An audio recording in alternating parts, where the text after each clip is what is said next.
자, 우리 예배드리겠습니다. 사도신경으로 신앙 고백하시겠습니다. 나는 전능하신 아버지 하나님, 천지의 창조주를 믿습니다. 나는 그의 유일하신 아들, 우리 주 예수 그리스도를 믿습니다. 그는 성령으로 잉태되어 동정녀 마리아에게서 나시고 본디오 빌라도에게 고난을 받아 십자가에 못 박혀 죽으시고 장사된 지 사흘 만에 죽은 자 가운데서 다시 살아나셨으며 하늘에 오르시어 전능하신 아버지 하나님 우편에 앉아 계시다가 거기로부터 살아있는 자와 죽은 자를 심판하러 오십니다.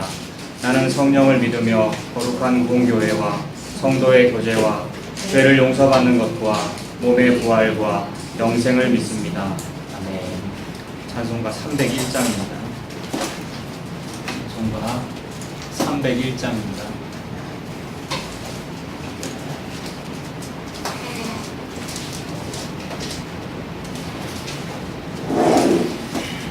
찬송가 301장 지금까지 진행하겠습니다. 지금까지 지내온 것 주의 크신 은혜라 한이 없는 주의 사랑 어찌로 말하랴 자나깨나 주의 손이 항상 살펴주시고 모든 일을 주 안에서 형통하게 하시네. 몸도 마음도 연약하나 새 입마다 살았네. 물 붓듯이 부으시는 주의 은혜 족하다. 사랑 없는 거리에나 험한 산길에 맬 때 주의 손을 굳게 잡고 찬송하며 가리라. 주님 다시 배올 날이 날로 날로 다가와 무거운 짐 주께 맡겨 벗을 날도 멀잖네. 나를 위해 예비하신 고향 집에 돌아가 아버지의 품 안에서 영원토록 살리라. 아멘. 오늘 민수 배우십니까? 민수 형제 기도하겠습니다. 하나님 아버지 감사드립니다. 오늘도 이 자리에 이렇게 모일 수 있는 은혜 주심에 감사드리고 오늘 또 복음 드릴 때에 정말 이 복음이 전부라고 생각될 수 있도록 예수님 한 분이 전부라고 생각될 수 있도록 다른 것 찾지 않냐고 그것에 꼭 빠질 수 있도록 주님 은혜 내려주시고 공일이 여겨 주시옵소서. 감사드리고 예수님 이름으로 기도드렸습니다. 아멘. 하나님 말씀 이가서 4장 6절에서 5장 1절까지입니다.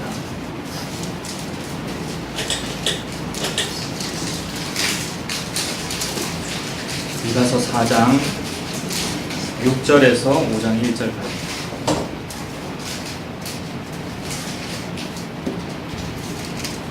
우리 한번 다 읽어보겠습니다. 4장 6절에서 5장 1절까지 한 절씩 교독하겠습니다.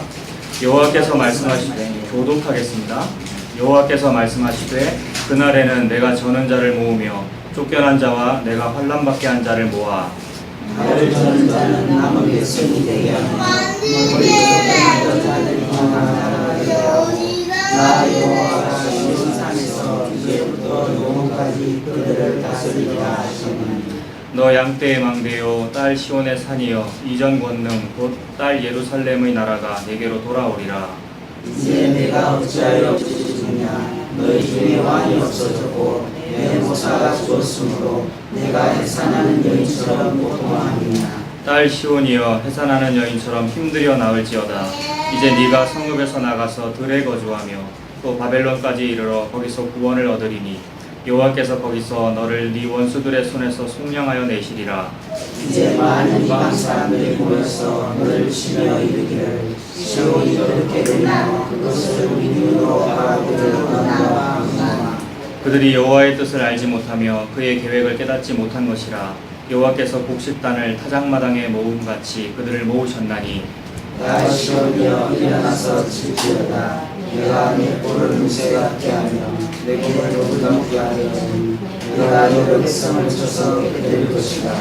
내가 그들의 발짓물을 구분하여 여호와께 드리며 그들의 재물을 온 땅에 주께 돌리리라. 딸 군대여 너는 때를 모을지어다. 그들이 우리를 애워쌌으니 막대기로 이스라엘 재판자의 뺨을 찢으리로다. 아멘. 교독하면은 앞에 인도자하고 여러분이 한 절씩 이제 번갈아가며 읽는 거죠. 그리고 뭐 따로 말씀드리지 않아도 제일 마지막 구절은 이제 다 같이 읽는 거죠. 근데 오늘은 그 장절 부분이 좀 이상합니다. 제가 뭐 설교를 준비할 것 같으면 보통 뭐 4장 끝까지 이렇게 해야 될 거 아니에요. 제가 4장 6절부터 5장 1절까지 보자 그랬죠. 이 숫자 매긴 거, 장절 구분한 거는 후대에 한 거 아닙니까? 그죠? 쉽게 말해서 뭐 인쇄업자 같은 사람들이 출판하려면은 페이지도 붙여야 되고 그런 거잖아요. 나중에 숫자를 붙였기 때문에 본래 문단을 쓰신 하나님의 의도하고 다를 수 있단 말입니다. 문단을 가만 보니까 문단이 5장 1절에서 끝나는 거죠. 그래서 이제 학자들이 연구하기를 제목도 이렇게 붙여놓은 거 아닙니까? 4장 6절 위에다가 제목을 붙여놨고, 그렇죠? 제 성경책에는 4장 6절 위에 파란색 글씨로 이스라엘이 포로에서 돌아오리라 이렇게 제목이 붙어 있거든요. 요 제목 붙어 있는 요 문단이 어디서 끝나냐 하면 5장 1절 지나고 나서 끝나는 거잖아요. 그래서 이제 제가 5장 1절까지 보자고 한 거고요. 그러니까 숫자에 연연할 필요 없단 말입니다. 장절 막 구분하니라고 숫자에 연연할 필요. 큐티 할 때도 그렇잖아요. 뭐 아침에 옛날에 규칙적인 큐티를 할 때 장절에 막 얽매여가지고 오늘은 몇 장 몇 절을 봤다고 하는데 아니 장절로 구분 안 되는 것도 있거든요. 1절 중간에서 끝나고 뭐 이런 것도 있거든요. 그러니까 의미를 보면 하나님의 말씀의 의미를 보면 된다. 그 얘기입니다. 자, 오늘은 제목을 이렇게 정해봤습니다. 헤렘의 그날이라는 말을. 이 헤렘이라는 말의 개념은 원래 저는 알고 있었어요. 그 개념은 알고 있었는데 헤렘이라는 단어 이번 주에 처음 봤습니다. 뭐 직역 성경, 히브리어 직역 그런 거 있다고 했잖아요. 이 히브리어로 헤렘이라는 말이 있는데 오늘 본문 중에 어떤 개념을 직역 성경에서는 번역하지 않고 그냥 헤렘이라고 표현을 했더라고요. 근데 그 표현이 의미가 있어서 제가 제목을 이렇게 정해봤는데 그 개념은 원래 복음에 관한 내용입니다. 우리가 아는 복음에 관한 내용인데 그 개념은 원래 우리가 저도 복음을 사랑하기에 좋아하고 있었는데 그 단어로 헤렘이라고 나온 것이 매우 각별해서 제목을 이렇게 정해본 겁니다. 자, 그걸 한번 알아보는데 천천히 해봅시다, 여러분. 4장 6절 한번 보십시오. 4장 6절입니다.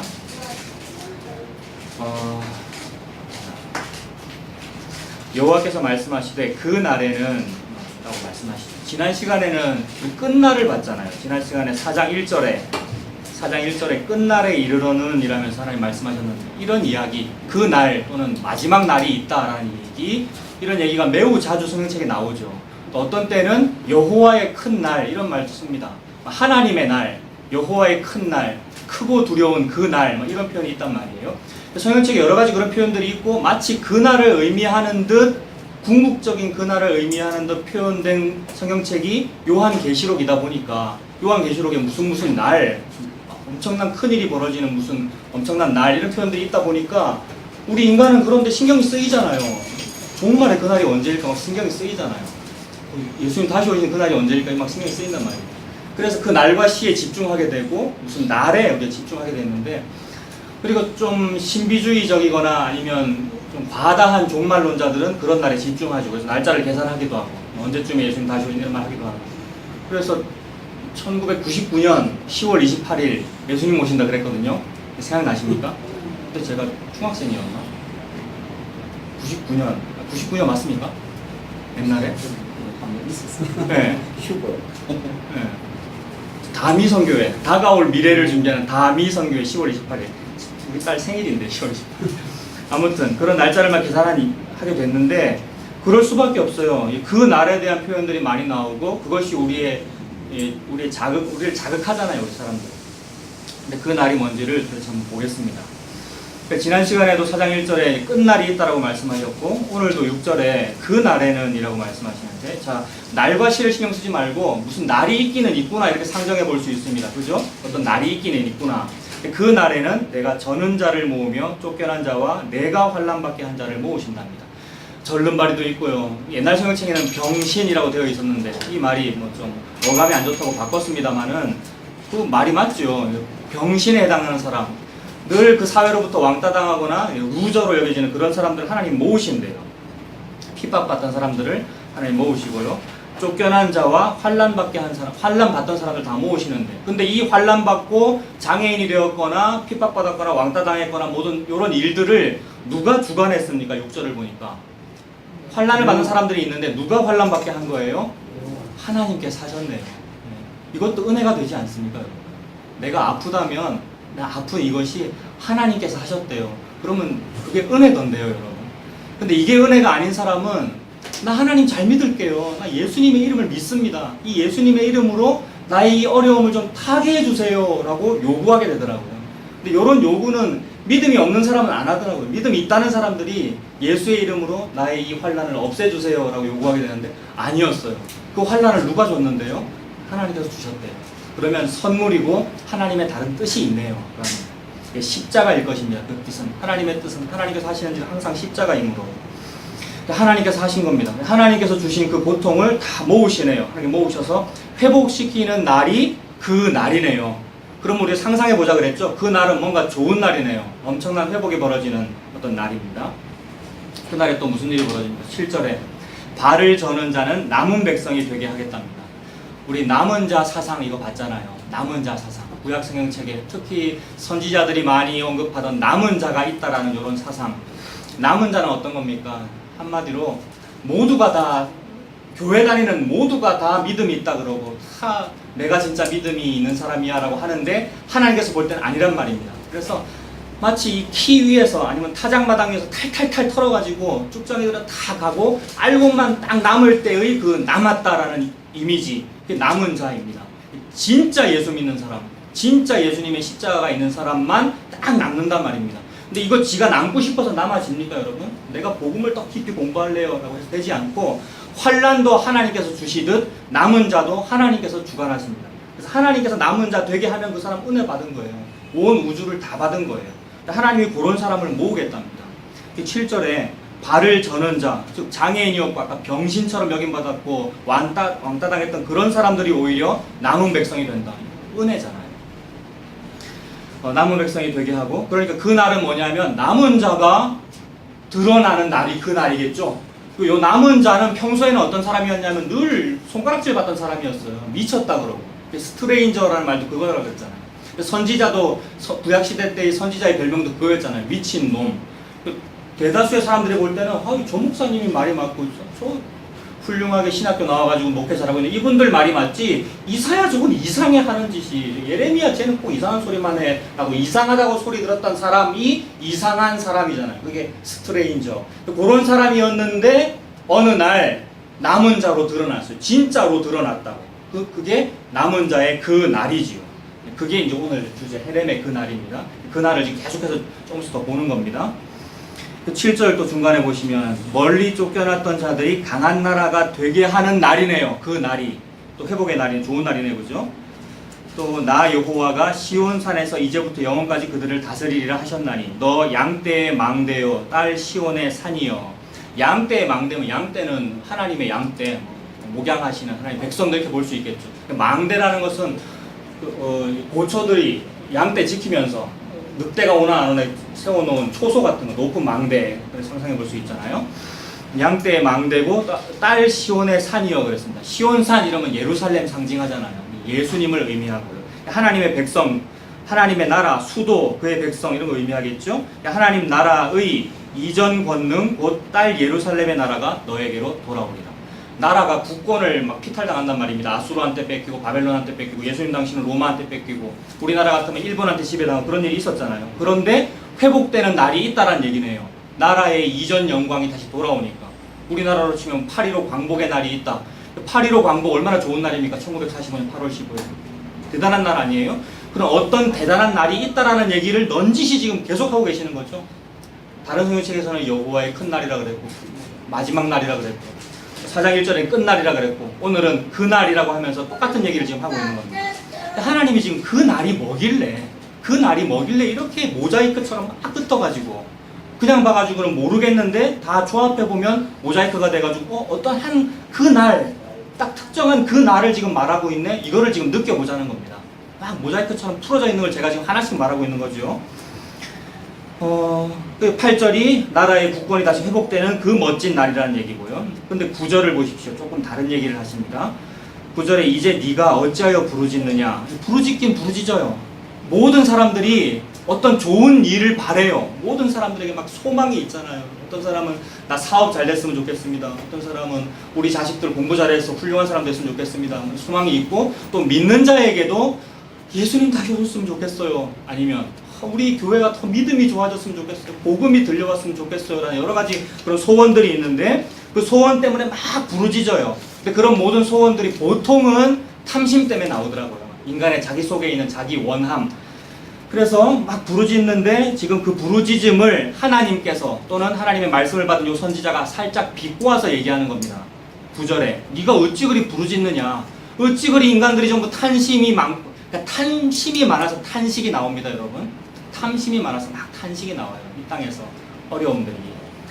그래서 어찌 그리 네가 부르짖느냐. 너희 중에 왕이 없어졌기 때문에 네가 지금 부르짖는구나, 이 말입니다. 실제로 이스라엘은 왕이 없었죠. 애시당초 이스라엘은 왕이 없었잖아요.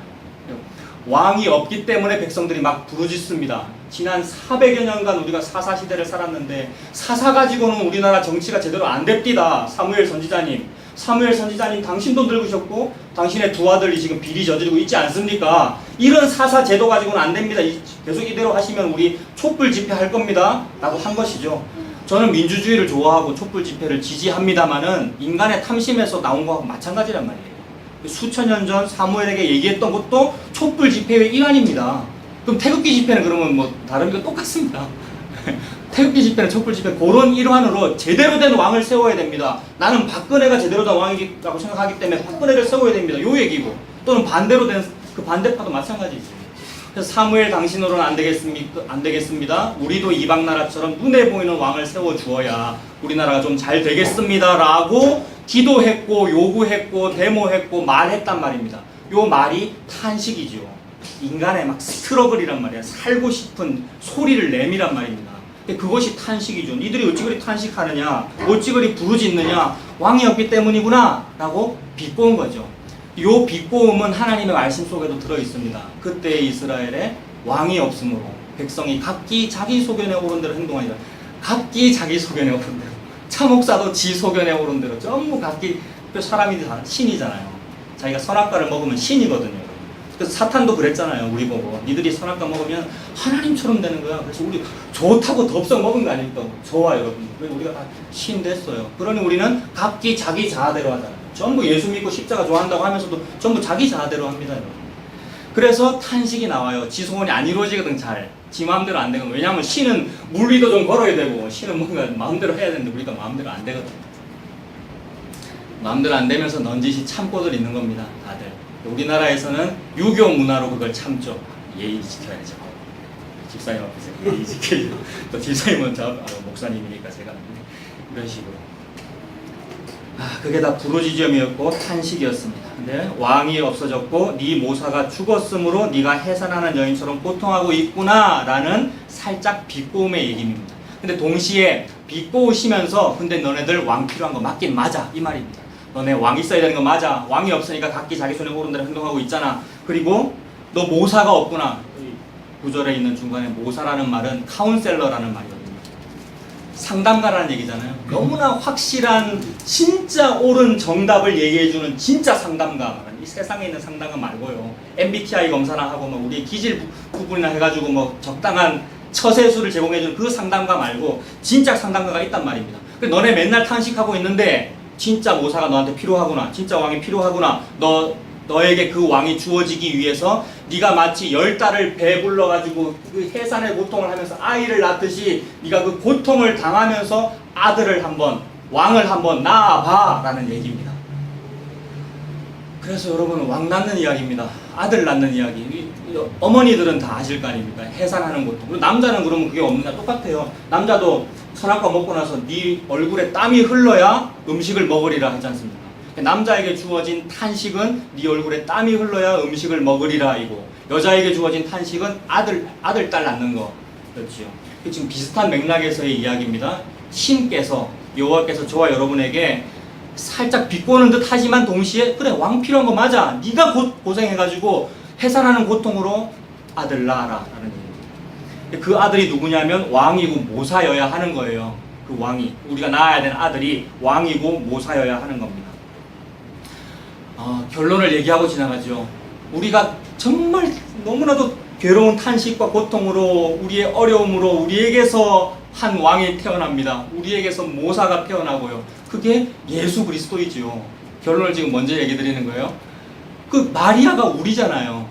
마리아는 인류란 말입니다. 우리와 성정이 똑같은. 그에게서 예수 그리스도가 태어나는 이야기입니다.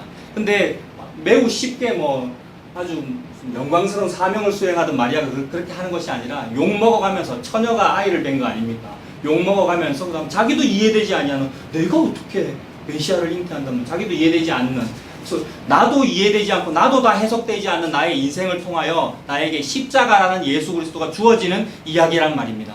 요거 모르거나 알아도 마찬가지예요. 알건 모르건 이 일에 의하여 우리는 막 탄식이 일어납니다. 이 땅에서 너무 고통스러워. 그러나 이 모든 과정을 통하여 나에게서 예수 그리스도가 탄생하는군요.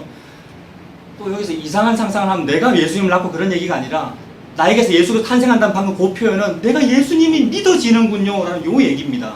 나에게서 예수 그리스도가 내 왕이고 예수 그리스도가 나의 모사, 참된 상담가이군요가 믿어지는 것이 해산하는 고통으로 내가 예수 그리스도를 낳는 이미지하고 같단 말입니다. 신께서 우리 인류에게 자기를 신이라고 여기고 있는 신인 나에게 진짜 신께서 비꼬시면서 얘기하시는 거예요. 너 그래 신인데, 네가 선악과 먹어서 네 신 맞는데 네가 진짜 신이야? 진짜 네가 신이려면, 진짜로 네가 행복하고 너의 뜻이 이루어지려면 너에게 왕이 있어야 되고 모사가 있어야 되네. 너 고통스러워하면서 한번 나아봐 라는 얘기입니다. 낳고 계시는 중이에요. 저도 그렇고요. 설교 준비하는 게 사실 해산의 고통입니다. 애 배가 뻗, 그리고 애가 거꾸로 들어앉는 거예요. 둘째는 제왕절개 했는데 거꾸로 들어앉아가지고, 그래서 한번 나아봐 라고 말씀하시는 거예요. 네가 설교를 한다고, 여러분들도 마찬가지죠. 네가 예수님을 믿는다고? 그래, 너 진짜로 한번 믿어봐 라고 하나님께서 말씀하신 겁니다. 그러니까 여러분, 해산의 고통을 느끼면서 막 나아야 돼요. 근데 요거 자체가 필요가 없는 사람은 뭐하러 낳는, 내가 예수를 뭐하러 낳는데 하면서 석가모니를 믿고 살겠지만, 여러분들에게는 필요하잖아요. 왕이 필요하고 모사가 필요하다고. 그래서 복음 모를 때는 실제로 요기도 했잖아요. 하나님 저에게 왕 주세요. 우리가 했던 모든 기도들이 전부 하나님 저에게 왕 주세요라는 기도였습니다. 여러분, 동의가 되십니까? 하나님 저 요 문제 이렇게 해결해 주세요. 요 말이 하나님 저에게 왕 주세요라고 사무엘 선지자한테 요구했던 거 같은 기도거든요.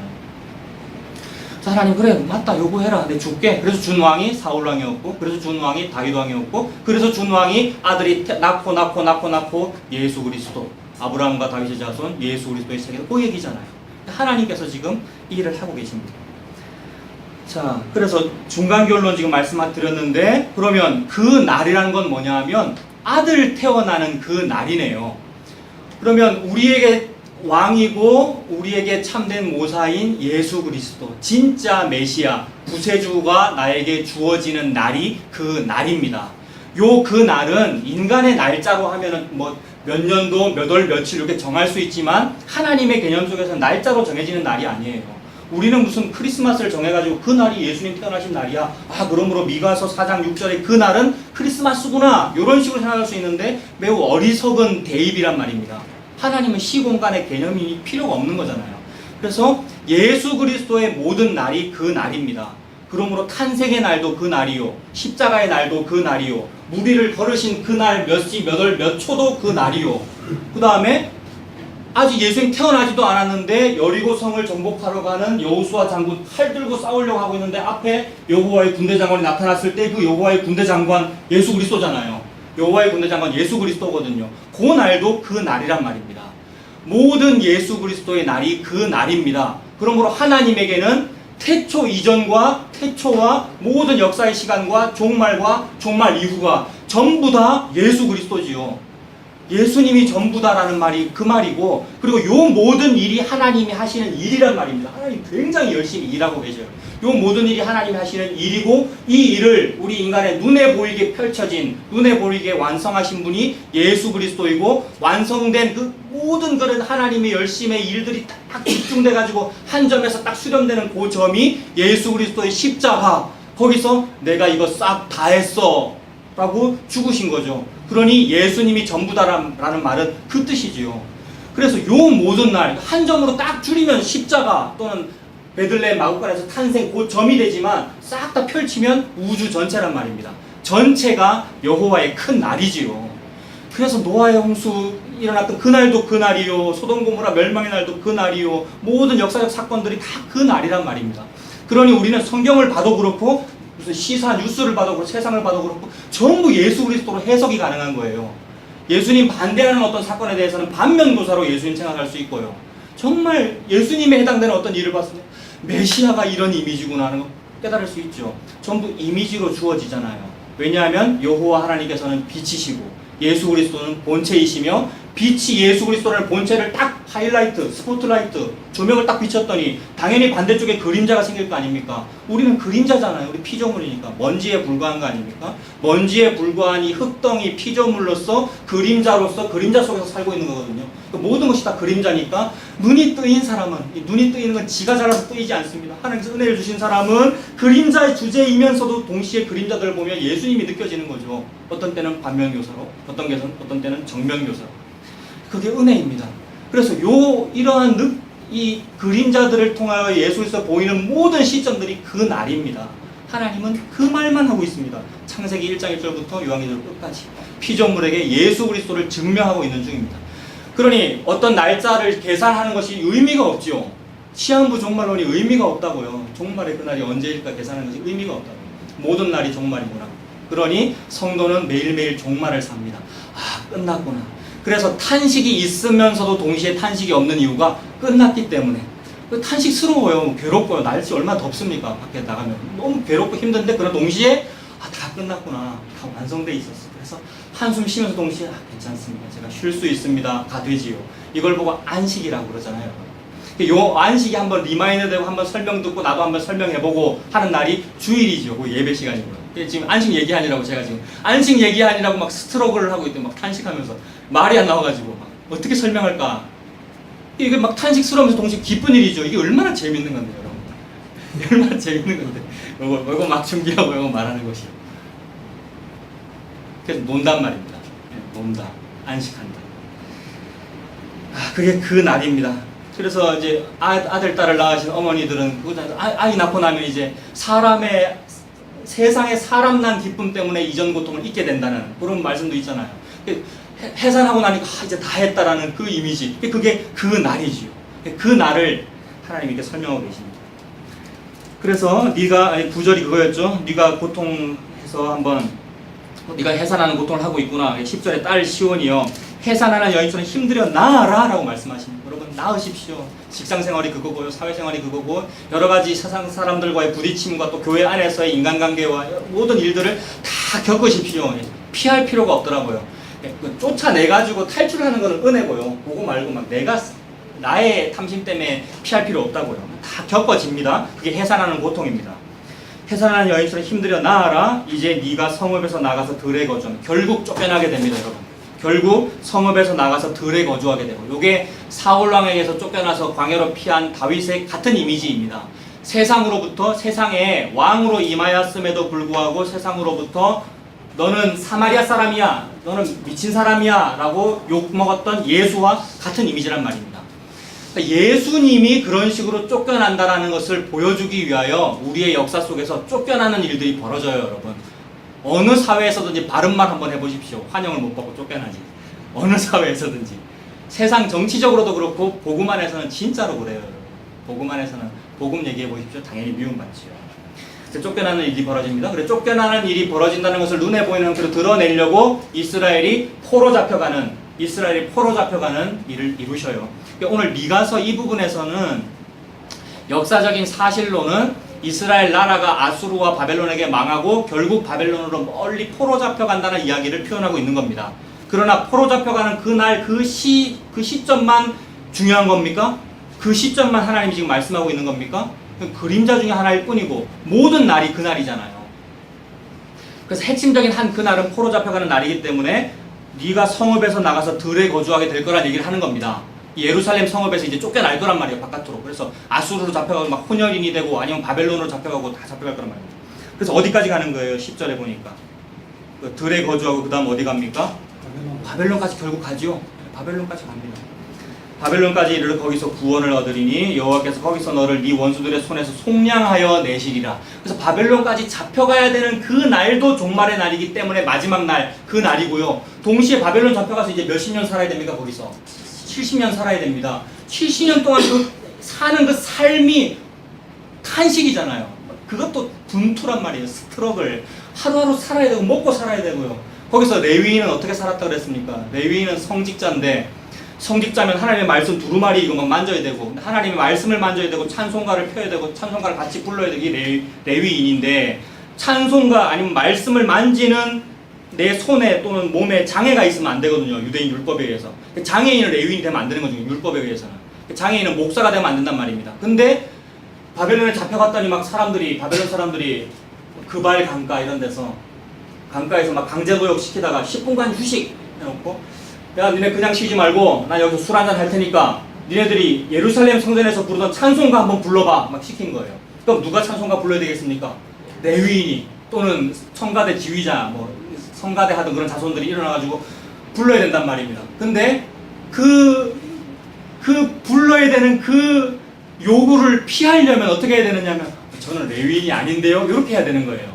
근데 그렇게 하지 말고 나 레위인이지만 찬송가 안 부를 겁니다. 어디 감히 바벨론 사람이 나한테 이런 걸 요구합니까? 나 하나님 잘 믿는 사람입니다 라고 하면 되는데 못하지요.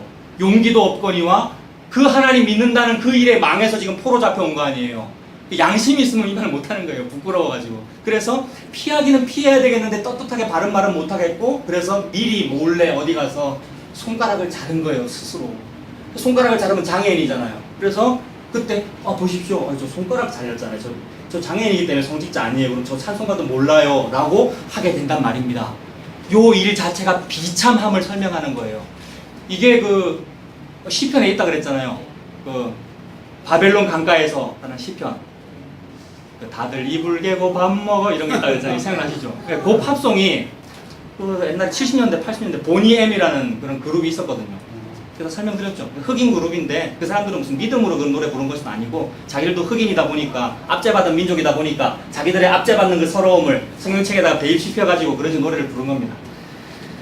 자, 그거예요. 그게 우리의 이제 인생인 거예요. 바벨론에 포로 잡혀간 것도 마찬가지인 거예요. 그런데 그렇게 막 손가락을 잘라가면서 그래도 고육지책으로나마 내가 믿음의 선민이라는 것을 지켜왔던 사람에게 최고로 기다려지는 날은 어떤 날이겠습니까? 해방되는 그날이죠. 그래서 그게 그날이에요.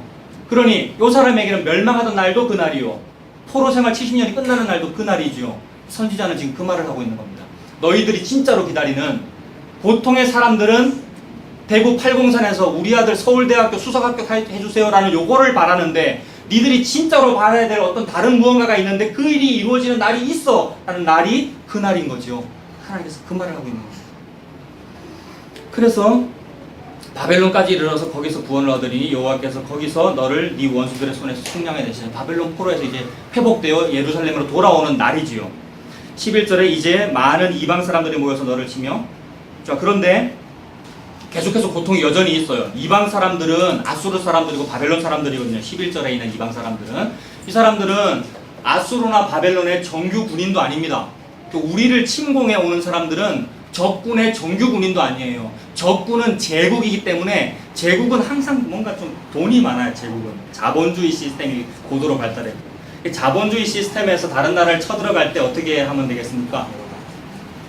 자본주의 시스템에서 좀 3D 업종의 일을 자본주의 나라에도 여러분 3D 업종 직업들이 많이 있을 거 아니에요. 자본주의 나라에서는 3D에 해당되는 업종은 다 망해도 그 나라가 잘 삽니까? 그게 아니고 자본주의 국가도 3D 업종은 잘 돼야 그 나라가 잘 돼요. 예를 들어서 독일에도 탄광업도 잘 돼야 되고 간호사 일도 잘 돼야, 이런 일들이 잘 돼야 그 위에 기반으로 해서 피라미드가 좀 잘 될 거 아니에요. 제가 지금 무슨 얘기 하는지 이해되십니까? 옛날에 60년대 70년대 때 독일에서 오늘날 우리나라와 같은 일이 벌어졌단 말이에요. 광산 같은 데는 일 안 하려고 그래요. 왜? 전부 다 4년제 대학 나왔으니까. 그래서 내가 광산 그건 못하겠고 좀 사무직 어디 없나, 아니면 공무원 없나, 이런 것만 준비한단 말이에요, 청년들이. 게다가 열심히 의학 공부하고 간호학 공부해가지고 대학 교수가 되려고 하지 병원에 간호사 안 하려고 그런단 말입니다. 왜냐면 3교대 해야 되고 힘들고 어렵기 때문에. 그 어떻게 하면 되겠어요? 제3국의 가난한 나라에 돈 조금 주고, 많이 주는 것도 아니에요. 조금만 줘도 그 나라는 좋아하잖아요. 환율이 있으니까. 그래서 사오는 거죠. 요런 이미지로서의 이방 사람입니다. 제국은 누군가를 공격하거나 전쟁을 하거나 3D 업종을 하거나, 전쟁도 힘든 일이잖아요. 전투하는 일이. 자기 민족 안 시킨단 말이에요. 돈 줘가지고 고용해서 시킨단 말이에요. 우리나라가 힘들어서 돈 벌려고 갔죠. 마찬가지로 지금 동남아 사람들 우리나라에 그런 이미지로 오는 거잖아요. 우리 불쌍히 여겨야 되는 게 맞는 거죠. 애굽 사람들, 이방 사람들, 너네 나그네를 압제하지 말아라. 니들도 애굽에서 나그네였잖아. 하나님 그러셨잖아요. 똑같은 거죠. 우리도 독일에서 광부였어. 그리고 동남아 사람들, 동남아 사람 지금 우리나라 공단에 와서 일하고 있는 건 마찬가지인 거죠. 며느리들도 마찬가지인 거예요. 그런데 여기서는 지금 그런 제국이 이방 사람들을 돈으로 고용해가지고 예루살렘을 공격하는 군인으로 고용했단 말입니다. 이거는 용역 깡패에 해당하는 거죠. 재개발 지역에 보면 용역 깡패들 있잖아요. 그런 식으로 용역 깡패에 해당하는 사람들이 모여가지고 우리를 치며 이르기를 시온이 더럽게 되며 그것을 우리 눈으로 바라보기를 원하노라, 이런 식으로 합니다. 그래서 용역 깡패들이 와가지고, 야, 이게 시온 성이야? 이게 예루살렘 성이야? 어디에 뭐 안에 지성소이기 때문에 내가 한번 보자, 이러고 있는 거라고요. 지성소 이방인이 쳐다보면 됩니까? 유대인도 함부로 쳐다보면 안 되는 건데, 이게 지성소라며 커튼 한번 걷어볼까 이러고 있는 거라고요. 커튼은 누가 걷으셔야 되는 건데요. 대제사장도 함부로 못 걷고 1년에 단 한 번 대속제를 들어갈 뿐더러 자기도 스스로 못 걷는 거 아니에요. 자기도 스스로 지성소 안에 못 들어가고, 다만 예수 그리스도께서 스스로 지성소를 여시는 거지요. 예수 그리스도가 지성소의 문 아닙니까? 예수 그리스도가 지성소 아닙니까? 그래서 십자가에 자기가 찢어지는 거죠, 예수님께서. 휘장이, 지성소 휘장이 갈라져서 지금 열리는 것인데, 감히 인간이 내가 한번 보겠다고 성소를 내가 한번 쳐다볼까? 라고 하고 있다는 거예요. 이것이 우리에게 주어진 욕입니다. 전부 예수 믿는다 그러면 모태신앙이라고 그러고, 목사라 그러고, 교회 오래 다녔다 그러고, 막 예수님을 안다고 그러는데, 우리가 막 욕먹고 있는 거라고요, 사실. 예수님 믿는다는 그 말 자체가 치욕스러운 거였어요. 진짜 예수가 아니면. 그래서 용역 깡패가 내한테 와가지고, 내도 예수 믿는데, 나도 지성소 아는데, 내가 한번 쳐다볼까? 이러고 있는 겁니다. 얼마나 이게 수욕스럽습니다. 진리를 아는 사람 여기 막 수욕스럽답니다. 미가 입장에서 이게 치욕스럽고 너무 참남하고 그렇다는 얘기입니다. 12절에 미가가 결론을 얘기하죠. 이렇게 된 것은 그들이 여호와의 뜻을 알지 못하며 그의 계획을 깨닫지 못한 것 때문이다. 이스라엘 백성도 여호와의 뜻을 알지 못하고, 요 용역 깡패도 여호와의 뜻을 알지 못하고, 용역 깡패에게 용역을 준 제국도 여호와의 뜻을 알지 못해요. 지가 뭘 하는지 알지 못하고, 어떤 사람은 하나님의 일을 열심히 한다고 열심히 했고, 어떤 사람은 하나님을 방해한다고 방해했어요. 근데 미가 선지자는 알죠. 그리스도의 영이 임한 미가 선지자는 하나님의 뜻을 알지 못하기 때문이었어. 이렇게 표현합니다. 이거 신약식으로 말하면 뭐가 되겠습니까? 예수 그리스도의 영이 없어서 그렇구나, 이 말입니다. 예수 그리스도의 영이 없으면 요런 목사가 됩니다, 여러분. 예수 그리스도의 영이 없으면 요런 성도가 되고요. 이거 무서운 일 아닙니까? 너무 무서운 일이더라고요. 예수님 없이도 설교할 수 있고, 예수님 없이도 목회할 수 있고, 예수님 없이도 교회 잘 다니고 막 장로 권사하고 막 할 수 있더라고요. 근데 하나님께서는 전혀 주변에 벌어진 여러 가지 일들에 전혀 기울어지지 아니하시고 고집스럽게 하나님의 일만 이루십니다. 주변에서 그렇게 되든지 말든지, 여호와의 뜻을 알든지 못하든지 하나님께서는 하나님의 일만 이루시는데, 그래서 곡식단을 타작마당에 모음같이 모으십니다. 12절 뒷부분. 곡식단에, 그 타작마당에 곡식단 다 모아가지고 다 타작하려고 모으는 것처럼 막 모으셔요. 여기서 표면적으로는 적군들을 모으시는 거예요. 예루살렘의 이스라엘의 적군들을 탈탈 털어서 다 죽여버리기 위하여 모으듯이 다 모으시는 거예요. 13절에 딸 시온이여, 예루살렘 백성들 말하는 거죠. 나의 선민아, 이렇게 볼 수 있겠죠. 딸 시온이여 일어나서 칠지어다. 내가 네 뿔을 무쇠 같게 하며 네 굽을 노 같게 하리니 네가 여러 백성을 쳐서 깨뜨릴 것이다. 고통 중인데, 그러나 너희들 희망이 있어. 너희들에겐 참된 소망이 있어. 그 소망이 이루어지는 날이 그 날이야. 그 소망이 이루어지게 내가 만들 거야. 그래서 내가 이 곡식단들을 타작마당에 다 모았어. 내가 너의 뿔을 쇠같이 할 거야. 소 뿔이 있는데 그걸 쇠같이 한대요. 소 뿔만 해도 얼마나 강한데, 근데 쇠로 만들었다니까 얼마나 강하겠습니까? 동시에 이 소와 같이 일하는 나의 시온의 딸 내 백성의 발굽을 뭐처럼 하겠대요? 13절에 네 굽을 놋같이 하겠답니다. 놋은 구리, 여러분. 쇠도 금속이고 구리도 금속이죠. 즉 단단하게 하겠다는 말입니다. 그래서 소처럼 일하고 있는 여러분들에게, 우리의 발에 놋굽을 심기셔서 그것으로 적군들을 밟을 거란 말입니다. 요거 타작의 이미지거든요. 타작할 때 소에게 뭐 단단한 신발 같은 거 씌워가지고 막 밟으면, 곡식단을 밟으면 타작이 될 거 아니에요. 그래서 이렇게 타작이 이루어지는 날이 그 날입니다. 정말로 우리를 괴롭히던 진짜 대적, 우리를 괴롭히는 게 중요한 것이 아니고 예수 그리스도의 대적이라는 것이 중요한 거거든요. 그래서 예수 그리스도의 대적이 안티 크라이스트잖아요. 적 그리스도. 적 그리스도들이 너무 많아요, 여러분. 우리도 적 그리스도일 때가 많고, 예수 그리스도를 대적하는 게 적 그리스도인데, 적 그리스도가 마치 탈탈 털려가지고 죽는 날이 그 날입니다. 적 그리스도가 죽으면, 안티 크라이스트가 죽으면 크라이스트는 살거든요. 안티와 크라이스트 반대잖아요. 그래서 예수 그리스도가 증명되는 날이 그 날인 겁니다. 이것이 지난주에 말씀드린 종말이라는 말과 같은 뜻이에요. 종말은 예수 그리스도가 나에게 증명되는 날이 종말의 날이거든요. 종말이 영이 임한다는 말은 나에게 예수 그리스도가 증명된다는 말입니다. 그 말은 나는 없다는 말이에요. 나가 뭐길래? 나가 안티크라이스트거든요. 나 자아할 때 그 나가 안티크라이스트거든요. 그러니까 안티크라이스트가 없어야 크라이스트가 드러나는 거거든요. 탈탈 터는 거예요, 종말의 날에. 이게 타작마당입니다. 내 선민으로 하여금 그 타작이라고 하는 그 기쁨을 맛보게 해줄게. 근데 백성들은 요 기쁨이 기쁨인지 모르고 다른 거 구하고 있어요. 전부 막 소원 얘기하고 있어요. 일천번제하고 막 새벽기도회 하고 막 소원 얘기하고. 하나님은 그것을 흔들리지 않고요. 아무리 기도해봤자 하나님 안 들으셔요. 안 들으시는 게 너무 다행이죠. 하나님은 그 기도 소리에 흔들리지 아니하시고 하나님의 일만 이루십니다. 내 백성에게 타작의 날을 주는 그 날, 그 일만 이루십니다. 그래서 그 날이 뭐냐 하면 13절 뒷부분입니다. 네가 그들의 탈취물을 구별하여 여호와께 드리며 그들의 재물을 온 땅에 주께 돌리리라 라는 이 일입니다. 이것이 목표입니다. 자, 이게 목표고 요 일을, 탈취물을 구별하여 여호와께 드리는 요 일을 히브리어로 헤렘이라 그래요.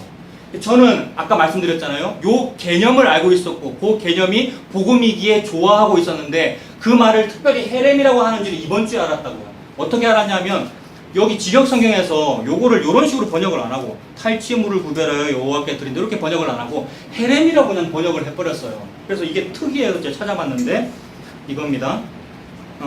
레위기가 율법 아닙니까? 레위기가 율법이잖아요. 율법에 여러분 한번 보시죠. 레위기 27장.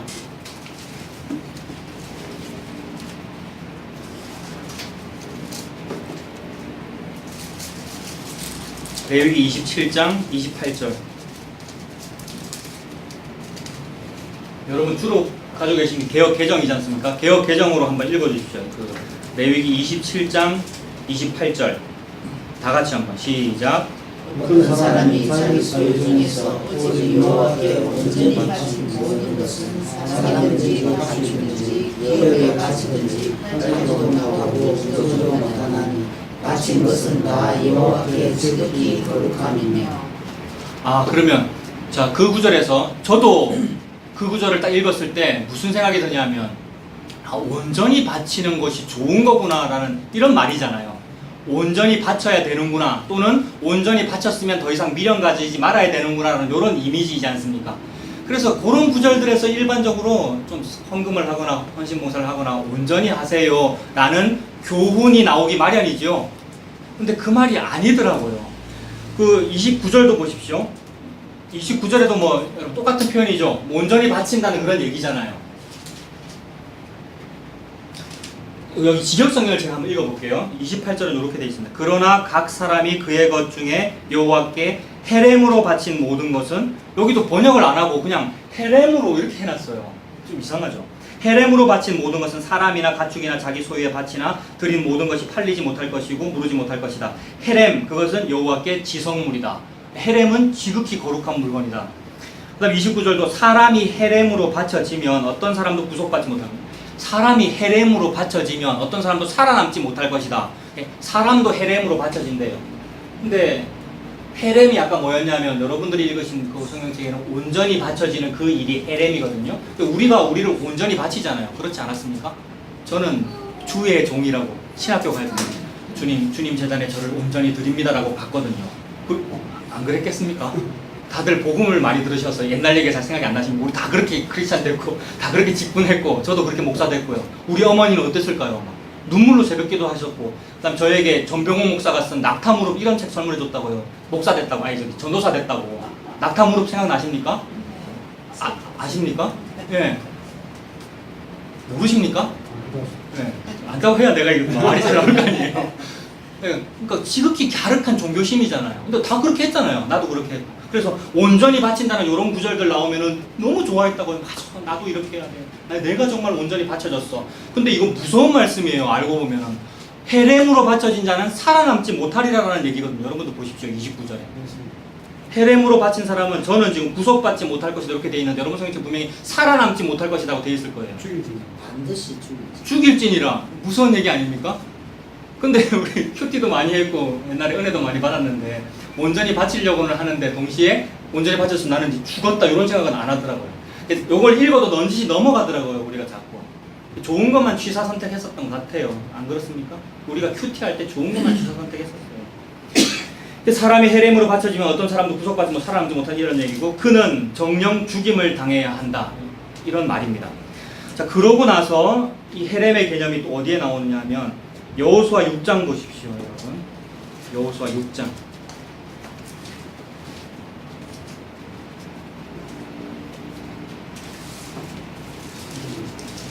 여호수아 6장과 7장. 여러분들이 다 아시는 여리고성 정복 작전.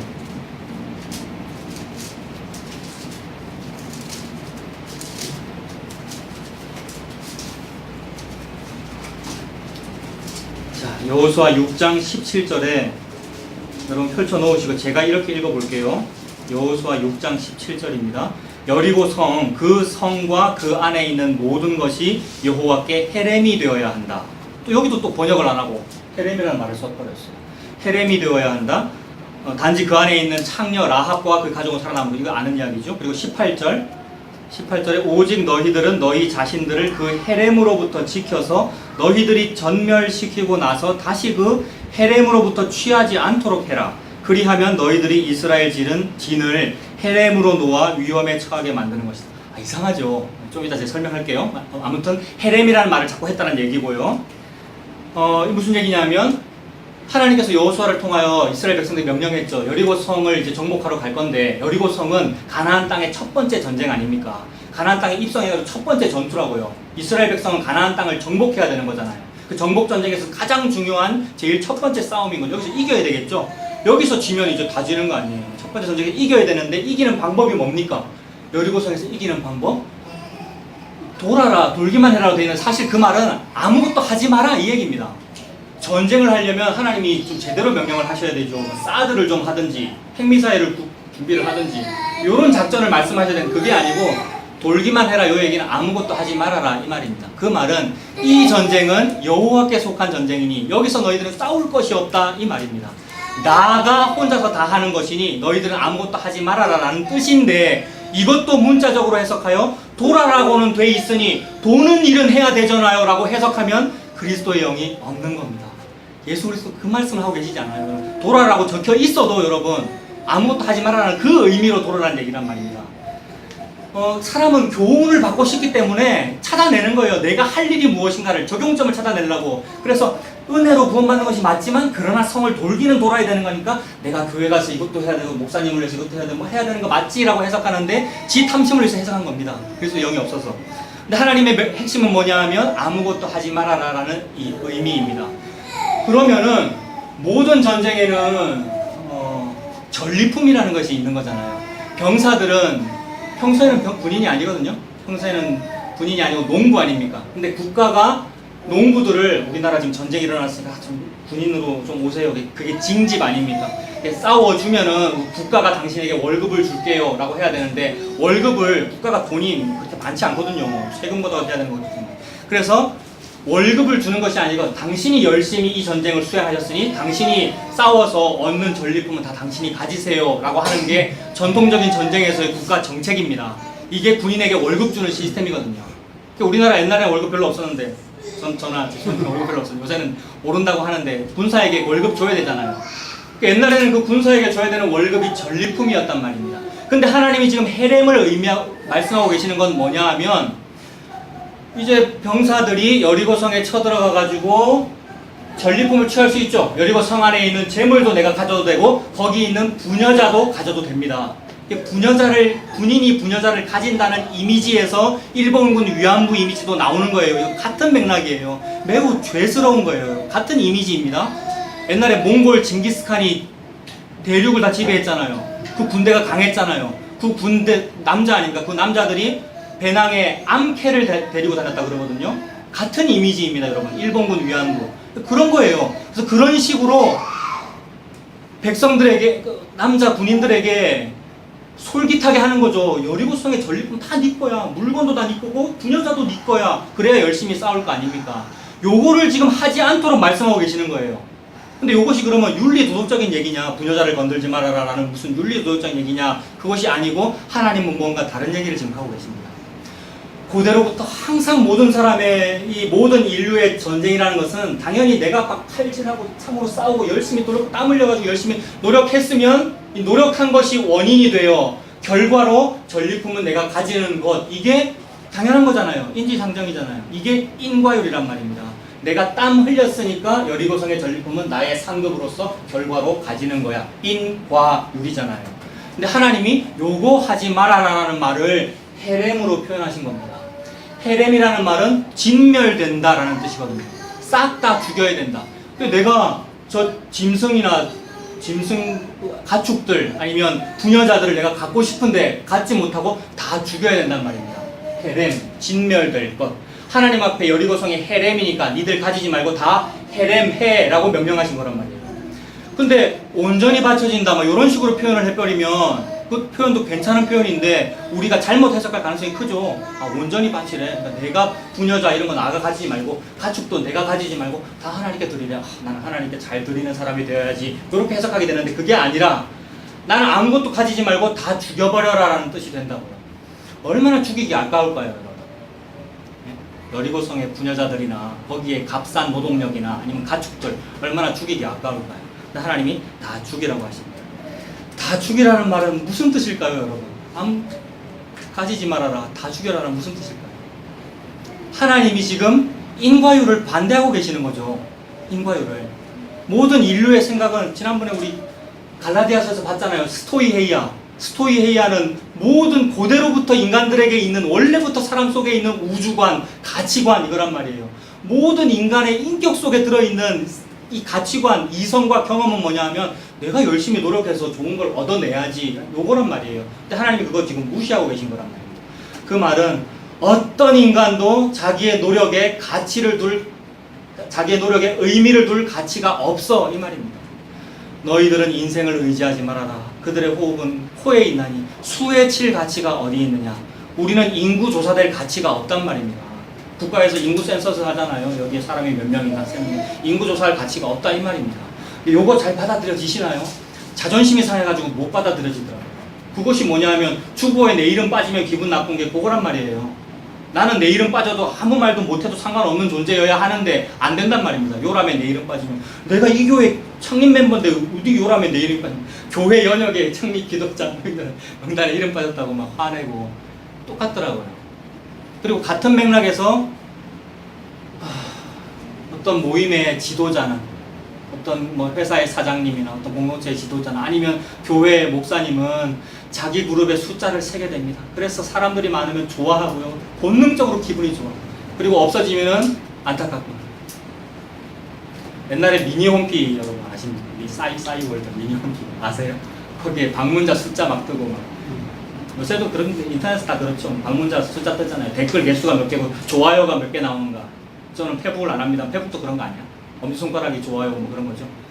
그런 거에 신경을 쓰잖아요. 마찬가지입니다. 너희는 인생을 의지하지 말아라. 그 말은 사람을 쳐다보지 말아라 이 말이거든요. 인생을 의지하지 말아라. 사람을 쳐다보지 말아라. 그 사람은 다른 사람이기도 하고 자기 자신이기도 합니다. 사람을 쳐다보지 말아라. 사람의 호흡은 생명은 코에 있는데, 야, 진짜 생명은 코에 없고 다른 데 있어야 그게 진짜 생명이거든요. 예수 그리스도가 진짜 생명인데 코로 숨 쉬어야만 겨우 사는 주제에 그걸 숫자라고 그래 하나라고 세고 있니? 그 말이지. 그래서 여리고 성에서도 칼을 들어 싸울 가치도 없는 겁니다. 우리 인류라는 존재는. 그래서 여리고 성에서 그 승리한다는 그 일, 즉 가나안 땅 전체에서의 첫 번째 싸움에서 승리한다는 일, 즉 가나안 땅이 뭡니까? 약속의 땅이죠. 천국을 상징하는데 천국을 얻는 이 일에 너희들의 노력은 전혀 가치가 없어. 싸울 생각도 하지 마. 이 말입니다. 천국 가려고 노력할 생각도 하지 마. 이 말이라고요. 그러니 아무것도 하지 마가 돌기만 해. 이 말입니다. 근데 여기서 막 교훈을 뽑아내가지고 돌기는 해야 되잖아요. 이러면서 나도 천국 가기 위해서 노력을 하랍니다. 라는 것 자체가 말씀의 맥락을 잘못 이해했단 말입니다. 아무것도 하지 마라는 뜻으로 말씀하신 것이죠. 그리고 이 표현이 부작용을 불러일으킵니다. 이 말 때문에 못된 인간들이 진짜로 아무것도 안 해요. 진짜로 헌금도 안 하고 진짜로 아무것도 안 하는데 그렇게 되든가 말든가 맞는 말이기 때문에 이렇게 말할 겁니다. 요 말 때문에 이단으로 몰렸고 요 말 때문에 가을로 할 거예요. 녹화하셔가지고 녹화 보시고 사상검증특별위원회 지금 돌고 있거든요. 제가 너무나 존경하는 신학 교수님 한 분 계시고 난 존경하는 분인데 그분이 저를 어떻게 볼지는 저는 몰라요. 상관없어요. 요 표현 때문에 그렇습니다만 제가 40대라서 젊은 혈기 때문에 그런지 몰라도 더 좋은 표현이 있는지 몰라도 이게 답니다, 여러분. 하지 말라고 하고 계셔요. 예수만 믿어라라는 말씀을 하고 계시고 그래서 이것 때문에 막 피를 흘려가면서 목을 내놓고 목숨 걸어가면서 오직 믿음입니다 라고 한 게 500년 전 1517년 지금 2017년 아닙니까? 1517년 종교개혁 그게 마틴 루터 그게 존 칼빈인데 그 칼빈과 루터의 후예라는 장로교 목사들이 양복 입고 넥타이 메고 하는 말이 돌기는 해야 되잖아요 라고 하고 있단 말입니다. 우리가 교회는 해야 되잖아요. 목회는 해야 되잖아요. 목회 비전은 있어야 되잖아요. 새벽 기도회는 해야 되잖아요. 예배는 드려야 되잖아요. 뭐 신방은 해야 되잖아요. 같은 얘기란 말입니다. 이 말 듣고 모든 못된 인간은 맞아 자유롭게 살아야 된다라고 하면서 방종합니다. 자유롭게 살아야 됩니다라고 하면서 방종한다고요. 그러거나 말거나 그런 인간은 나 상종 안 할 거예요. 오지 마세요. 그런 사람은 제발 오지 마시고 듣지 마시고 그런 인간들은 상종할 필요가 없습니다. 정말로 수에 칠 가치가 없어요. 복음을 모르면 수에 칠 가치가 없어요. 아무리 많아도 그건 성도가 아니에요. 숫자가 아니에요. 그 사람들. 14만 4천에 안 든단 말입니다. 그래서 헤렘을 말씀하신 이유는 개혁개정에서는 오해할 만도 하게 그냥 온전히 바쳐라라고 되어서 우리의 갸륵한 종교심을 더욱 자극하게 되는 기회가 되지만 그러나 진짜 하나님 말씀하시는 헤렘을 볼 때는 다른 의미가 있구나를 느낄 수 있고 은혜로 느낄 수 있고 헤렘은 다 드려라라는 말이구나 라고 우리가 해석이 가능하단 말입니다. 다 드린다라는 말은 신께 무엇을 드린다라는 말은 죽인다는 의미입니다. 옛날에 어릴 때 전설의 고향을 보면 어떤 시골 마을에 있는데 시골 마을에 진의 신이 있다는 거예요. 진의 신이. 진의 신이 동굴에 사는데 처녀를 바쳐야 된다는 얘기예요. 우리 어머니는 수요 예배 드리러 가시고 저는 그때 이불 뒤집어서 그걸 봤거든요. 너무 무서워가지고. 수요일 저녁에 했던 것 같은데. 근데 처녀를 바치는데 그러면 그 진의 신이 처녀를 데리고 사는 줄 알았는데 그게 아니고 어떻게 하는 거예요? 신에게 여자를 바친다는 말은 여자를 죽인다는 의미죠. 그래서 초월자에게 무언가를 드린다는 말은 죽인다는 의미입니다.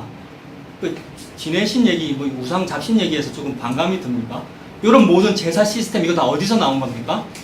여호와께 제사 드리는 것을 인간들이 각기 자기 속에 옳은 대로 해석해가지고 제사 문화를 만든 거거든요. 맞습니까, 여러분? 제사라고 하는 제도가 원래는 여호와께서 근원이란 말이에요. 거기에서 인간들이 각기 지들이 왕이다 보니까 각기 지 속에는 옳게 우리도 제사 드려야지. 나는 그무스 신에게, 나는 알라 신에게, 나는 우리 조상에게. 그게 우리나라의 그 제사하고 차례 지내는 거야. 근데 원래는 이게 여호와 거 맞단 말입니다. 하나님 거 맞단 말이에요. 하나님께 그럼 제사 드린다, 뭔가를 드린다는 의미는 뭐냐고요. 소를 드린다는 의미는 뭐냐고. 하나님께서 소를 드십니까? 이게 아니고 소를 죽인다는 의미죠. 그 다음에 사람을 드린다는 의미는 뭡니까? 사람을 죽인다는 의미죠. 그러면 참목사 주의 종이 되었다. 참목사 저를 하나님께 드립니다. 뭡니까 의미가? 나를 죽인다는 의미인데 죽는 목사는 별로 안 보인다고. 죽는 장로님들, 죽는 집훈자들은 안 모입니다. 그러니까 드린다는 의미를 잘못 해석했단 말이에요. 온전히 바친다라고만 해석했고 헤렘으로는 해석 안 했다 그 말입니다 지금. 그래서 헤렘은 뭐냐? 다 죽인다는 의미입니다. 그래서 군사가 이제 여리고성에 쳐들어가가지고 망설여질 거 아니에요. 이거 다 죽이면 되나? 이거 우리 집에 데리고 가면 이거 가축될 건데. 그 다음에 나는 지금 아직 노총각인데 저 여자를 내 아내로 삼고 싶은데 다 죽여도 돼. 아깝잖아요. 근데 그거 아까워하지 말고 다 죽여라. 이게 다 드려란 말입니다. 근데 아까워한 사람이 있죠. 여리고성 전투에서. 아간이죠. 아간이 여리고성을 정복하다가 신할산 외투 한 벌과 금은 보화를 자기 집은 없으니까 천막이니까 텐트 밑에 숨겨놓았다. 신할산 외투는 메이데인 신할 외투 이 말이에요. 신할산 외투. 신할이 어딥니까? 사람들이 동쪽으로 이동하다가 신할 평지를 만남에 거기에 바벨탑을 건축했다. 신할 땅은 바벨탑의 땅입니다. 그 말은 해운대 센텀시티 같은 이미지를 떠올리면 된다고요. 뉘른베르크, 베를린 다 보여드렸잖아요. 이미지로. 서울 강남, 코엑스 앞, 강남역 사거리 그런 이미지, 초고층 빌딩이 있는 이미지. 거기에서 만들어진 외투 엄청날 거 아닙니까?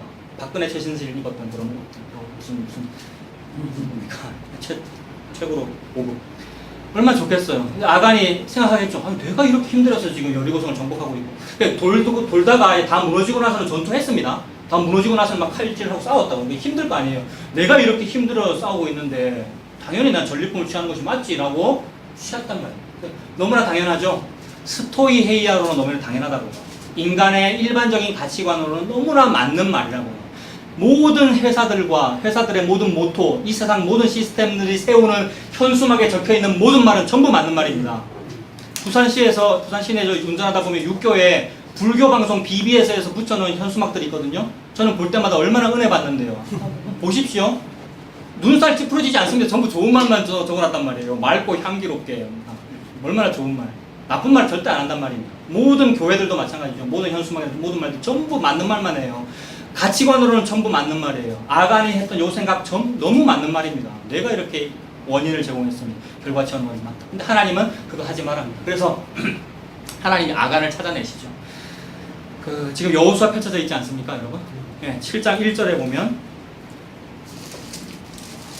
7장 1절에 이스라엘 자손이 이스라엘 자손이 헤렘에 대하여 불신실하게 행했다. 이렇게 되어 있습니다. 개역 개정은 뭐라고 되어 있습니까? 온전히 바친 물건으로 말미암아 범죄하였다냐. 그 얘기가 헤렘 요 제도를 어겼다라고 직역되는 겁니다. 하나님의 말씀은. 그러니 그 누구도 여리고성의 물건을 가져서는 안 되는데 누군가 가진 것이 여호와의 극도의 분노를 불어일으킨다 이 말입니다. 하나님이 좀 째째한 분입니까? 아니 자기가 사랑하는 백성이 외투 한 벌 가졌기로 소니 그것 때문에 지금 하나님이 극도로 분노해서 반드시 이 인간 찾아내서 죽여버려라고 했다는 말입니다. 하나님 너무하시잖아요. 하나님 이런 식으로 조금 인권을 모독하는 듯한 너무나도 하나님이 몰인권적이고 몰인격적이고 너무나도 무자비한 신으로 표현되는 구절이 많아요. 하나님이 아멜렉을 진멸해라라고 그랬거든요. 진멸이 헤렘입니다. 아말렉 진멸할 때는 소와 양이나 좋은 거나 가축이나 아끼지 말고 어린애도 아끼지 말아라. 어린애들 죽이래요, 여러분. 제네바 협정에 의하면 포로도 대우해줘야 되고 어린아이들과 부녀자는 죽이면 안 되잖아요. 근데 하나님의 전쟁은 헤렘은 다 죽이래요, 어린애까지. 근데 그 아말렉을 헤렘해라, 다 죽여라라는 말을 그 명령을 누가 어겼죠? 이스라엘의 초대왕 사울왕이 어겼단 말입니다. 사울은 처음에 겸손한 사람이었는데 저는 왕 참 못하겠어요 라고 겸손한 사람이었는데 헤렘을 어겼단 말입니다. 이 같은 이야기예요. 하나님은 헤렘을 명령하고 계시는데 사람은 자기가 왕이기 때문에 자기가 각기 좋은 소견에 오른 대로 내가 이거 잘하려고 조금 살려두는 거예요. 게다가 우리 가치관으로 이게 맞잖아요 라고 한 거죠. 아간이나 사울이 같은 이미지입니다. 그래서 아간이 그것을 취했고 하나님께서 이제 찾아내셔서 이스라엘 백성이 아골 골짜기에서 아간을 죽이게 되죠. 요 얘기가 헤렘이란 말이에요. 하나님이 지금 이거를 너무나 미워하고 계시는 거죠. 하나님이 이걸 너무나도 미워하고 어린애까지도 그렇게 막 너무나 극도로 적용하실 정도로 하나님이 하신다는 말은 하나님이 이 일에 굉장히 신경 쓰신다는 얘기입니다. 달리 표현하면 하나님은 이거에만 관심이 있단 말입니다. 요걸 하고 싶고 이것이 하나님의 일이란 말입니다. 그래서 다시 오늘 보면 미가서로 가보십시오. 미가서 4장.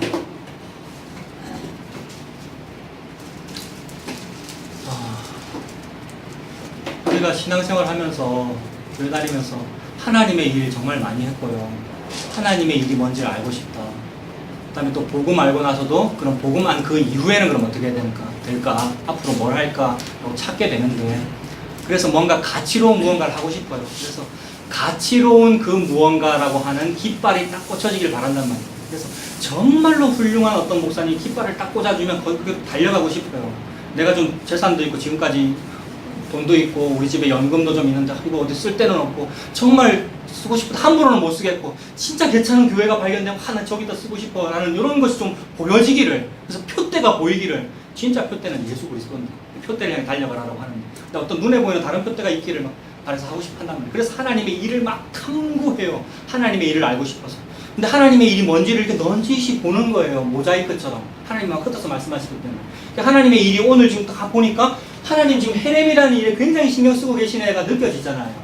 그래서 지금 이게 뭐지? 라고 하면서 미가서를 다시 보니까 미가서는 지금 그 날이라고 자꾸 강조하고 있어요. 하나님이 지금 그 날이라고 딱 지정한 그 날에 벌어지는 요 헤렘이라는 일을 굉장히 강조하고 계신 애를 통하여 요게 하나님의 일이구나 라고 보면 됩니다. 그래서 하나님께서 가나안 땅을 하나님의 선민에게 주시는 일, 요것이 우리에게 구원 아닙니까? 우리가 천국 들어가는 것이 약속의 땅에 들어가는 거잖아요. 우리가 막 싸워야 되잖아요. 천국에 들어가기 위해 싸워야 되는데, 이 전투에서 나는 전혀 싸우지 아니하고 내가 공짜로 천국에 들어가게 되었다라는 그 일이 곧 헤렘이 되겠지요. 그렇습니까? 그렇다면 요 일이 곧 예수 그리스도가 됩니다. 여러분, 우리가 천국에 가게 되는 것은 나의 신앙도 아니요, 나의 신학도 아니요, 내가 목사라는 지위도 아니요, 여러분들이 무슨 모태신앙이라거나 직분이거나 이것도 아니요, 예수 믿는 그것뿐이잖아요. 예수 믿는 그것으로 가나안 땅이라고 약속의 땅이라는 천국에 들어가게 된다면 마찬가지죠. 헤렘이 그것이구나 하는 거란 말이에요. 하나님이 저와 여러분들을 구원하는 이 일을 헤렘으로 이루고 싶다가 하나님의 일의 전부인 거예요. 우리는 뭐 하면 됩니까? 나 정말 하나님의 일을 하고 싶어. 그럼 뭐 하면 됩니까? 하나님의 일은 하나님이 보내신 그분을 믿는 게 하나님의 일이래요. 요한복음 6장 29절. 하나님이 보내신 자를 믿는 게 하나님의 일이래요. 하나님은 하나님이 보내시는 그 자를 헤렘이라는 형태로 지금 보내고 있거든요. 하나님께서 보내신 메시아가 헤렘이라는 형태로 주어진다는 걸 이해를 못해요. 이해를 하기 싫어요. 우리는. 헤렘은 다 죽는 거거든요. 헤렘은 막 피가 철철 흐르는 거고요. 옛날 성경책은 여기 빨간색으로 칠해져 있었지 않습니까? 그리고 신약 성경책 보면 예수님이 하신 말씀은 빨간색으로 되어 있는 그런 성경책이 있습니다. 그 색을 빨간색이라고 하지 않고 보혈색이라고 그랬는데, 저 어릴 때 보혈 맞잖아요. 네. 그래서 지금 하나님이 헤렘으로 무언가 일을 한다는 것 자체가 인격적이고 윤리적이고 민주주의적이고 인권적인 우리 인간의 감성으로 안 받아들여진단 말입니다. 왜냐하면 선혈이 낭자하기 때문에. 왜 이걸 죽여야 돼요? 제가 우양에 좋은 것을 남겨둔 이유는 여호와께 제사 드리려고 남겨둔 겁니다. 사울왕이 그렇게 말했잖아요. 우리의 이성과 경험으로는 이해가 되지 않는 거예요. 그러니 미련해 보이고 꺼리껴 보이고 더러워 보이고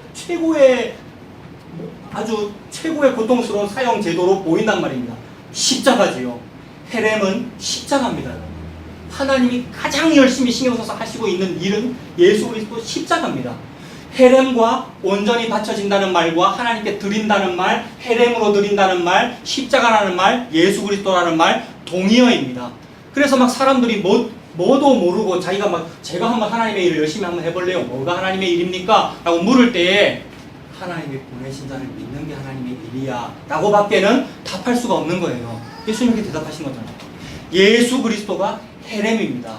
게다가 직접적으로 눈에 보이는 형태로 자기 자신은 아간처럼 이걸 취하지 않았음에도 불구하고 마치 아간의 죄를 지은 양 예수 그리스도께서 스스로 헤렘이 되어 돌아가셨잖아요. 아골골짜기에서. 물론 아골골짜기와 골고다는 서로 다른 지역입니다만은 같은 의미란 말이에요. 죄악으로 해서 저주스럽게 죽는 장소, 지옥에 해당하는 장소, 예수 그리스도의 죽음입니다.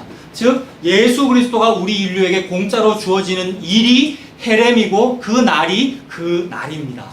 그 날이 여호와의 큰 날이라고요. 날짜 계산하면서 뭐 언제쯤 벌어질까가 아니고 모든 시점이 그 날인 거죠. 이 은혜를 안 자는 매일이 그날이에요. 매일 예수 그리스도가 나를 위해 죽고 있고 나는 매일 예수 그리스도 옆구리를 창으로 찔렀구나. 근데 나는 그 보혈이 나에게 쏟아져서 내가 지금 씻음 받았고 이게 세례 아닙니까? 세례 받았고 내가 씻어졌구나. 매일매일이 은혜고요. 하나님은 요 말만 모자이크처럼 막 흩었어요. 그 어디서도 요 얘기 말고 다른 얘기 나한테 좀 도움이 되고 나의 일신상의 영달을 뽑아낼 수 있는 말을 찾아낼 수가 없는 겁니다. 어디를 읽어도. 그래서 어디를 봐도 예수 얘기, 어디를 봐도 만나, 매일 먹는 만나구나. 조금 전에도 아침밥 쌀로 된 밥 먹었는데 좀 있으면 김밥입니까? 또 쌀로 된 밥 먹은 그것처럼 전부 모자이크처럼 예수 얘기만 하고 있구나. 그 얘기더라고요. 다시 미가서로 가보십시오. 4장 13절에 미가서 4장 13절 뒷부분에 나의 선민 니들이 그들의 탈취물을 구별하여 여호와께 드린다.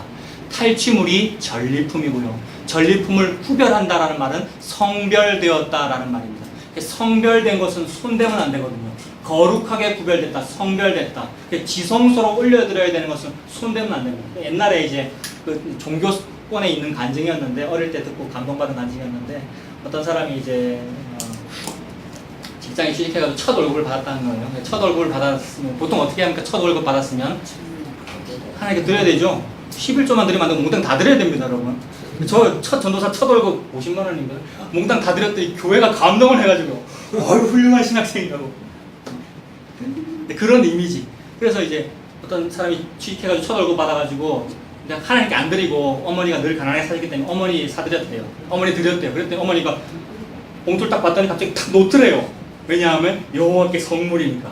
이건 내주면 안 되고 하나님 드려야 되는데 네가 지금 내주냐라고 하면서 탁 놓더래요. 그게 이제 종교성이기도 한데 이런 이미지란 말입니다. 여호와께 구별된 건 우리가 손대면 안 되는 거예요. 감히 신할산 외투를 내가 가지면 안 되고 분여자를 내가 가지면 안 되고 여리고성의 물건을 내가 가지면 안 된단 말입니다. 왜냐? 나는 땀 안 흘렸으니까. 근데 땀 흘렸어요? 안 흘렸어요? 아간이나 군사들이? 그럼 그 흘린 땀은 뭡니까? 저와 여러분들이 교회를 위해서 한 일 또는 이제 개척했다, 이제 광야로 나왔다, 광야의 보이지 않는 교회, 복음과 십자가를 위해서 한 일은 뭡니까? 그럼 저와 여러분들, 저 지금 이렇게 힘들게 막 하고 있는 요 일은 뭡니까? 저는 무익한 종입니다. 당연히 해야 돼서 했을 뿐이고요. 저 안 했어요 라고 하게 되지요. 이게 다입니다, 여러분. 요거 이루어지는 게 여호와의 큰 일입니다. 하나님은 요 일만 하고 있습니다. 그거를 히브리어로 두 글자로 해냄이라 그래요. 요거 못 해내면 너무 화가 나는 거예요. 못 해내면 이러면 또 이상해. 우리가 하는 것처럼 되니까. 하나님이 요게 안 되면 하나님 너무 화가 나시는 거예요. 그 화가 지옥입니다. 진노의 불이라고요. 안 살려둡니다. 택한 백성에게 요 일이 안 일어나면 죽여버리는 거예요. 그래서 죽여서 천국 데리고 갑니다. 안 살려둡니다. 어디 감히 네가 아간의 짓을 하고 있어. 내 백성, 내 선민인데. 그래서 요 일이 이루어지면 다 한 거기 때문에 끝날이에요. 그게 종말이에요. 종말의 영이 임하면 저에게 이게 일어나는 것이 당연합니다라고 살기 때문에 거기서 종말의 영이에요. 종말의 영이기 때문에 발전을 별로 추구하지 않는다 이 말입니다. 비전을 비전이라 말하지 않는단 말입니다.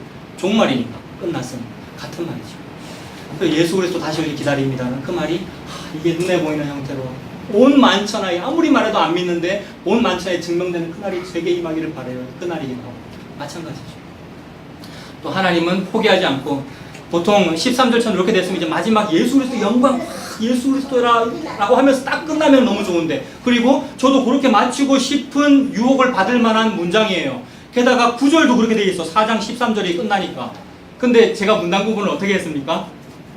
5장 1절. 그리고 대한성서공에도 잘했네. 그죠? 보세요.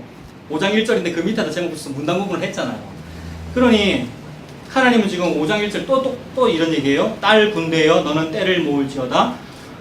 내 백성아 니들이 좀 군대를 소집해봐봐. 하나님의 일을 해야 되니까. 근데 그 하나님의 일이 참 니들이 한다는 그 일이 헛되다. 왜냐하면 그들이 우리를 애워쌌으니 막대기로 이스라엘 재판자의 뺨을 치리로다가 하나님의 결론입니다.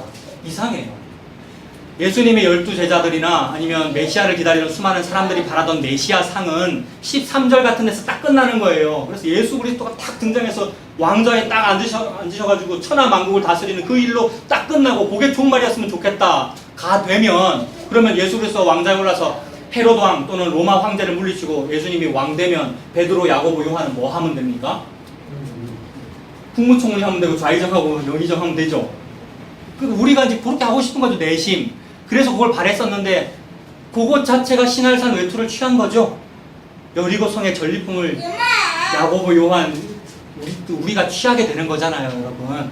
하나님은 끝까지 헤렘만 원하신단 말이에요. 그래서 헤렘만 원하신다가 예수 그리스도의 십자가를 원하신다는 거잖아요. 5장 1절에서 문단이 끝난다는 말은 5장 1절이 뭡니까? 적들이 이스라엘의 주권자의 뺨을 치는 거예요. 뺨 치는 거 얼마나 모욕적입니까? 누가 뺨을 맞았죠, 여러분?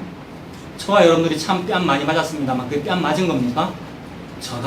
내가 이상한 일 당하는 것은 이상한 일 당하는 것이 아닙니다가 되고요. 내가 고통당하는 것은 아무것도 아닙니다가 되고요. 진짜 안 당하셔야 되는데 당하시는 그 일이 있었죠.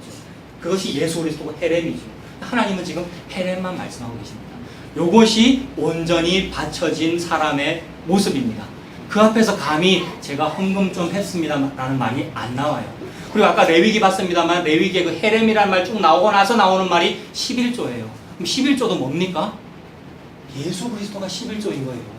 예수님만 하나님께서 받으시는 예물인 거예요. 감히 우리가 어떻게 이 하나님께 뭘 드린단 말입니까? 근데 우리가 드린 건 뭐예요, 그러면? 똑같은 얘기죠? 당연히 해야 되는 것이고요. 해도 내 이름 안 내고 하게 되는 것이고. 하나님께서는 모든 말씀을 통하여 예수 그리스도 십자가만 말씀하고 계십니다. 그 앞에 감히 우리의 의를 내세울 수가 없지만, 그런데 자기 자신도 알지 못하게 부지불식간에 우리 의가 나옵니다. 우리 의가 나왔다는 것 자체가 이미 신할산 외투 가졌다는 말이에요. 반드시 죽이십니다. 하나님이 찾아내세요. 감찰하는 눈으로 내 속에 있는, 여러분 속에 있는 것을 찾아내셔서 죽이십니다. 죽이실 그때에 아멘하고 받아들이시면 놀라운 평안함이 옵니다. 숨기고 있을 때는 뭐 괴롭거든요. 이거 들킬까 싶어가지고. 하나님께 들킬까 싶어요. 또는 목사나 이웃 성도에게 들킬까 싶어요. 이게 그래서 우리 가면 쓰거든요. 그래서 좀 괜찮은 성도로 보이려고 가면 쓰거든요. 그러나 하나님께서 감찰하시면서 찾아내십니다. 그때 두 손 두 발 들고 항복하는 거예요. 이거 여리고성 정복 직전에 네 발의 신을 벗어라 그 말씀이잖아요. 저와 여러분들에게 네 발의 신을 벗어라. 네가 선 땅은 헤렘의 땅이야. 거룩한 땅이야. 여호와께 온전히 바쳐진 땅이야. 하나님이 일을 다 하고 있어. 안식해라. 그 말이죠. 이 말씀 속에서 예수 그리스도의 안식을 누리시는 저와 여러분 되시길 바랍니다. 기도하겠습니다. 살아계신 하나님 아버지, 주님의 은혜를 감사합니다. 하나님께서 헤렘의 일을 하고 계시고 하나님 앞에 온전히 바쳐진 것, 하나님께서만 다 받으시는 일, 그 일을 하고 계시는 줄로 믿습니다. 그 일이 우리의 눈에 보이는 형태로, 도무지 깨닫지 못하는 우리에게 눈에 보이는 형태로 드러난 일이 예수 그리스도의 탄생이며 십자가이며 부활인 줄로 믿습니다. 그러니 내가 믿을 것이 없고 할 수 있는 일이 없고 예수 그리스도를 믿는 것밖에는 일이 없사오니 이 일을 함으로써 하나님 앞에 칭찬 듣는 주의 종들 될 수 있도록 하나님 인도하여 주시옵소서. 예수 그리스도를 믿는 것이 일하는 것이며 믿는 것이 옷을 입는 것이지요. 하나님께서 주시는 신부의 웨딩드레스, 이 옷을 입고 어린 양의 혼인잔치에 참가할 수 있는 우리가 될 수 있도록, 그래서 안식할 수 있고 쉴 수 있고 이 탄식이 많은 70년 프로 생활 중에서 안식할 수 있는 우리들이 다 될 수 있도록 하나님 아버지 은혜 베풀어 주시옵소서. 예수님 이름으로 기도합니다. 아멘. 축도하겠습니다. 우리 주님 예수 그리스도의 은혜와 하나님 아버지의 충만한 사랑하심과 성령님의 교통하시고 도와주시는 은혜가 우리 모두와 항상 함께 있을지어다. 아멘. 마쳤습니다. 수고하셨습니다. 할아버지 앞에